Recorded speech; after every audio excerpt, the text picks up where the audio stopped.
Good morning, all of you.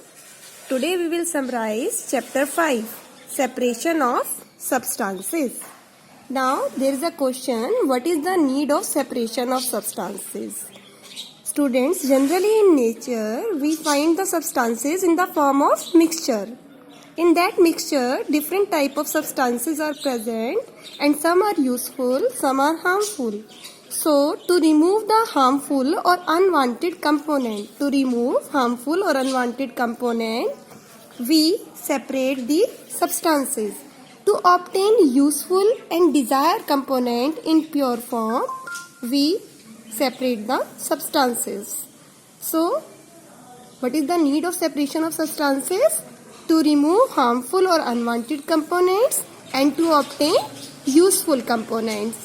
For example, before cooking rice, what we do? We remove unwanted stone, husk, and if any insect is also present there, we remove those insects. So, before cooking rice, we remove unwanted, harmful components. So, to remove harmful, unwanted component, we separate the substances. And second one, to obtain useful component. For example, to obtain butter from curd, we do churning. We churn the curd to get the butter. So, in this way, to remove harmful substances and to obtain useful substances, we separate the mixture. We separate the substances present in a mixture.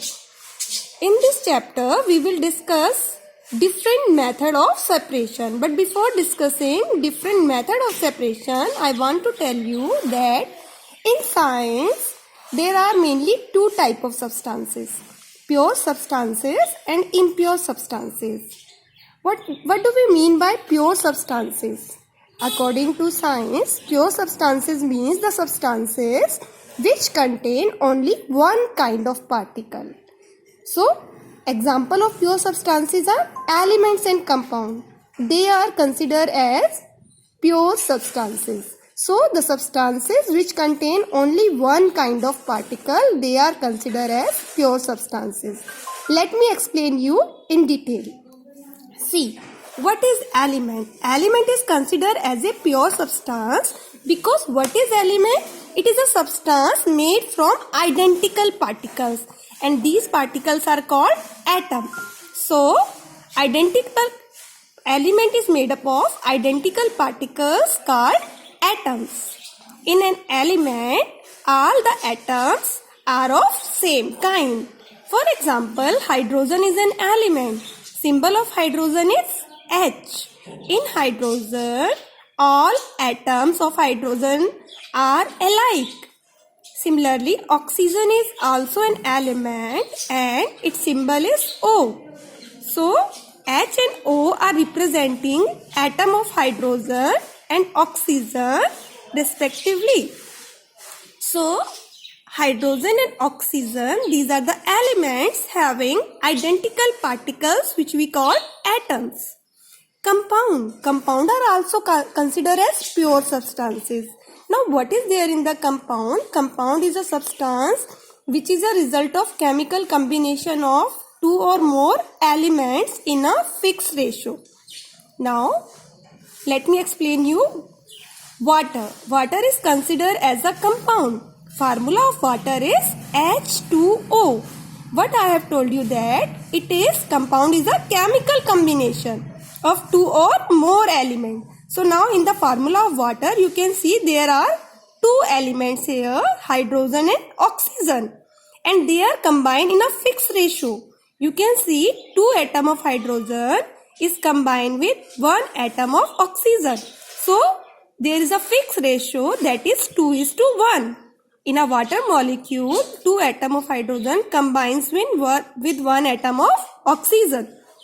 So a compound is also made up of identical particles. We call them molecule. And elements are made up of identical particles which we call atoms. So, these two are considered as pure substances in our science because pure substances are what? Which contain only one kind of particle. So, element contain one kind of particle atoms and compound contain one kind of particle called molecule. So these are considered as pure substances. Now come to the impure substances. A substance, impure substances means those substances which contain more than one kind of particles. So mixture are considered as impure substances.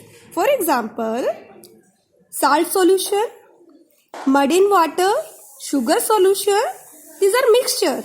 We call them impure substances because in salt solution, salt is there, water is there, so more than one kind of particle are there. Sugar solution, sugar particles are there as well as water particles are there. So in impure substances, more than one kind of particles are there. So mixture are considered as impure substances. Now let us discuss various methods of separation.